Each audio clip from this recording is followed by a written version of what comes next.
High, যেহেতু আমার ভিডিওটা আপনার সামনে আর আপনি যেহেতু আমার কথাগুলো শুনরা তো আর একটু কষ্ট করিয়া আমার লগে থাকুকা আমার কথাগুলো শুনুন আর আমার ওই কাপড়গুলো দেখুন দেখিয়া চাইন পছন্দ হয়েছে কিনা। আর এইগুলো দেখিয়া আফারা কিন্তু আবার নিজেরার লাগি আর বাইয়েরা কিন্তু আবার আফারার লাগি পছন্দ করিলেও না, এগুলো আসলে বিক্রয়যোগ্য নহে। এগুলা কিনছি আমার আত্মীয় স্বজনকে গিফট করার লাগি। বিষয়টা তো বুঝরাও, পছন্দ না হইলে কীরকম লাগে। আর গিফট করলে একজন মানুষ যদি খুশি না হয় তাইলে তো বুঝরাও কতটা খারাপ লাগবো।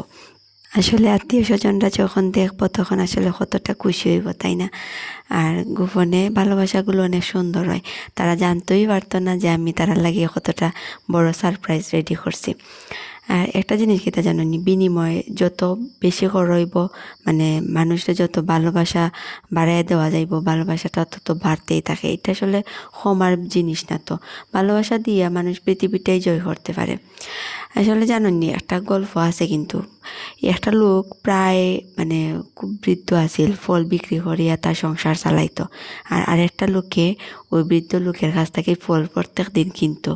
কেনার পরে যখন সে ফলগুলো লইয়া বাড়ি যাইব তার আগ মুহূর্তে ওই বৃদ্ধ লোকটার একটা ফল দিয়া যাইতো, দিয়া হইতো যে আপনি ভাই কিতা ফল বিক্রি করেন, দেখুন যাইন একটা খাইয়া কতটা ফানছে আর একদম মিষ্টি না। তো ওই বৃদ্ধ লোকটা ফল খাইতে খাইতে কইতো যে কই ভাই, ফল তো মিষ্টি আছে। আর চাইয়া দেখতো যে ওই লোকটা তার সামনে নাই, মানে বৃদ্ধ লোকটা যে কিতা আনসার দিব এটা শোনার আগেই সেইখান থেকে ফালাইয়া যাইতো গিয়ে।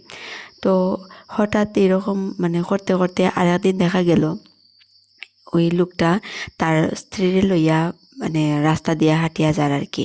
তো হাঁটিয়া যাইতে যাইতে তার স্ত্রী ওই লোকটারে কইর, মানে তার মানে স্ত্রী তার হাজবেন্ডরে কইর যে তুমি প্রত্যেক দিন মিশা কথা কেনে কো, আপেলগুলো তো খুব মিষ্টি, কিন্তু লোকটারে কো যে আপেলগুলো মিষ্টি না, ফানছে। তখন লোকটা উঠিয়া হইল যে আমি জানি ওইগুলা খুবই মিষ্টি, কিন্তু ওনার চেহারা তুমি দেখছো নি, তাই খুব গরিব, অনেক কষ্ট করিয়া তাইনের ফ্যামিলিরে খাবার সংগ্রহ করিয়া তারার মুখে অন্ন যোগায়। আর এইসব দেখিয়েই আমি প্রত্যেকবার মিথ্যা কথা কইয়া নিজের বাগের একটা আপেল ওই লোকটারে খাইতে দিই।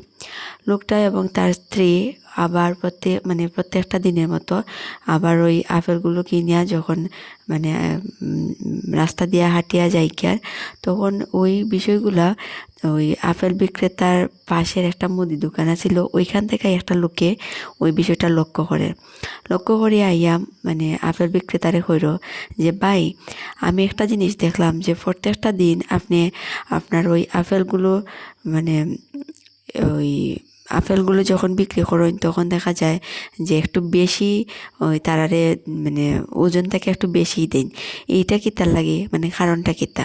তখন ওই বৃদ্ধ লোকটা হাসিয়া হয়, কারণ হয়েছে আমি জানি যে সে প্রত্যেক দিন মিথ্যে কথা কইয়া আমার একটা করে আপেল খাওয়াইয়া যায়। তার মানে সে মনে করছে যে আমি এই বিষয়গুলো বুঝি না। আমি তো প্রত্যেক দিনই মানে এই বিষয়টা জানি, এবং আমার প্রতি যে তার ভালোবাসা এটা দেখা আমার ওই ওজনের পাল্লাটা তার দিকে ডলিয়া পড়ে, মানে আমিও তার ওজন থেকে একটু বেশি দিয়ে দিই। এই হলো গুপ্ত ভালোবাসা।